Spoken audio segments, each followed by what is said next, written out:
ไอ้มื้อนี้เฮาก็สิไปหากระป๋องเนาะไม่พูดกระป๋องไว้เนาะว่าถ้ามันบ่มีมันนี่ก็ครับกลับบ้าน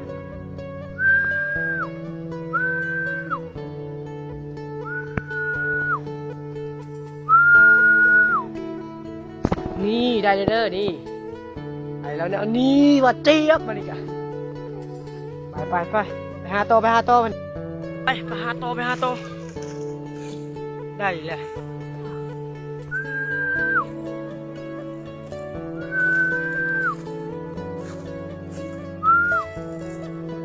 ไปแล้วพี่น้อง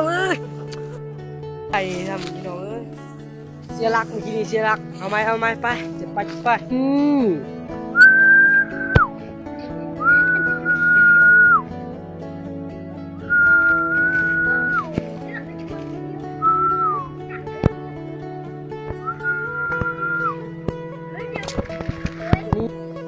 ใส่หมวกมาแล้วเพราะว่าแดดแห้งเลย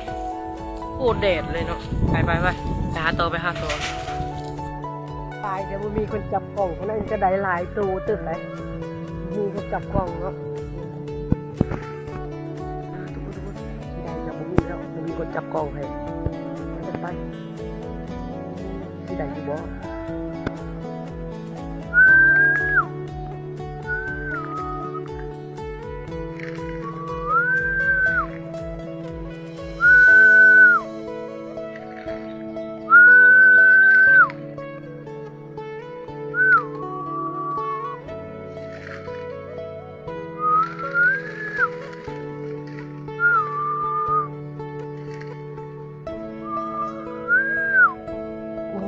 รักทุกคนตัวนี้รักเลย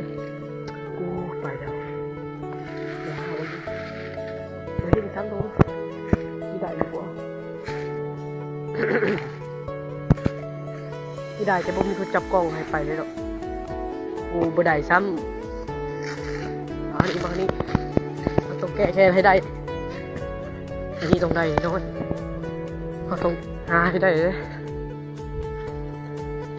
เมื่อยเสียหาแล้ววันนี้ข้างในวะลุงข้างพี่อยู่นั่นมันคือลูกข้างนี้อยู่ดิโอ้เสียดายจังวะมาเรียนซ้ำดูจิตจัดให้นั่งนักเลยมันเป็นจังไดมันมักรักใช่ปะ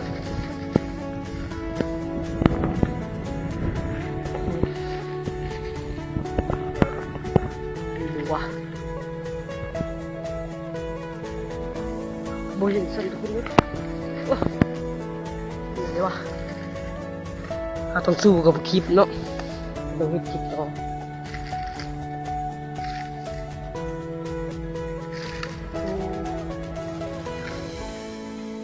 เนี่ยต้องอยู่นี่เลยทุกคนเลยเดี๋ยวเขาสิออกขบุญเนาะเดี๋ยวเขาสิไปขบุญเดี๋ยวเขามาคันนี้เนาะ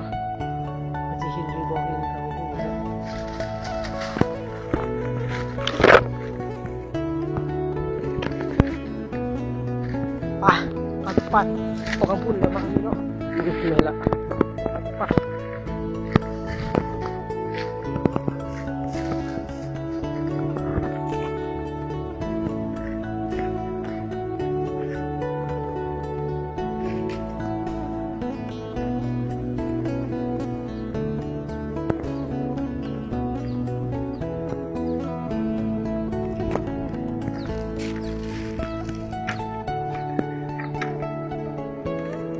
ไปคนเดียว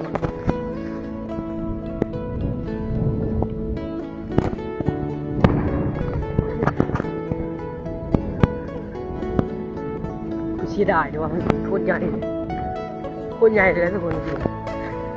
เขาบังดูโ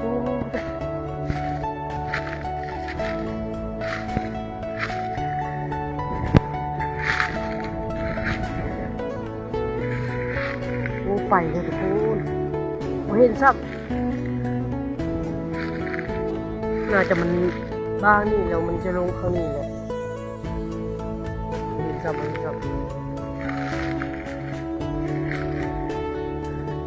ื่อยแหงเด็ดกระเด็ดเนาะเด็ดขึ้น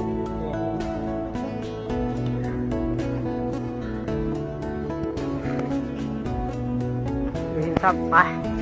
กลับไปหากระโตหาบนไม้ไปมันรักเดี๋ยวมืออื่นเขาสิไปใหม่เนาะเพราะว่ามื้อนี้บ่ได้เดี๋ยวเขาสิไปโรงเรียนแล้วก็นี่เด้อ